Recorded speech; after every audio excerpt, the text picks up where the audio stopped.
G'day, welcome to Todd's Kitchen. There is nothing nicer than a homemade pizza, but most of us end up going out and buying our own pizza sauce. When you can actually make it at home, and it's actually pretty simple too. So join me today as I make my version of pizza sauce.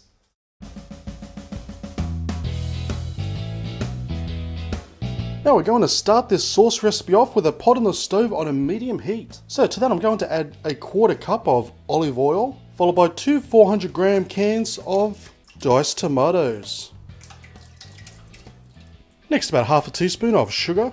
Now when it comes to herbs, whenever possible, try and use fresh. But if you only have dried, then that's fine too. So next I'm going to add about a teaspoon of oregano and some basil leaves. You don't have to crush them up, you can put them in whole and it's just fine. Then a couple of cloves of minced garlic. And simply stir everything through. So we're just going to keep on stirring this over this medium heat until it comes up to a nice slow simmer. Now I've just reduced the temperature down a little bit, just so it's on a nice slow simmer. And just give it a stir, say, just every 5 minutes or so, 5-10 minutes. And we're going to let this simmer away for 40 minutes. And that's going to give a chance for the sauce to thicken up and to infuse all those lovely flavours. Okay, so it's finished just simmering away. Now you can do this two ways. You can stick it into a blender once it's cooled down a little bit and just blend it until it's nice and pureed. Or I'm going to use a stick mixer.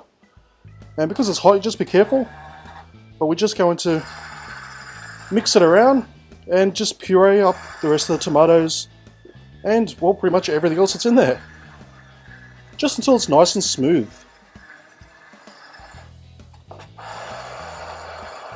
So it's just a simple matter of now spreading the sauce on our pizza base. And I'll leave a link down below to my video on how to make your own pizza dough. And feel free to add any salt or pepper, but I find you don't need to, depending on the toppings that you're going to add. And once you've added all your toppings, just simply place it into the oven and have the oven up as high as it can possibly go. And cook the pizza for about 8 to 10 minutes. Then when you take it out, slice it up, it's going to taste simply delish.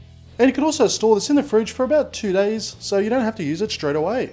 And there is nothing nicer than homemade pizza sauce. So thank you for watching this episode of Todd's Kitchen. As always, I'll leave a list of ingredients down below, as well as links to my Facebook, Twitter, Instagram and Home Handy Hints channel. And please do me a massive favour by giving this video a thumbs up, leave a comment and subscribe, and I'll see you next time for another delicious recipe.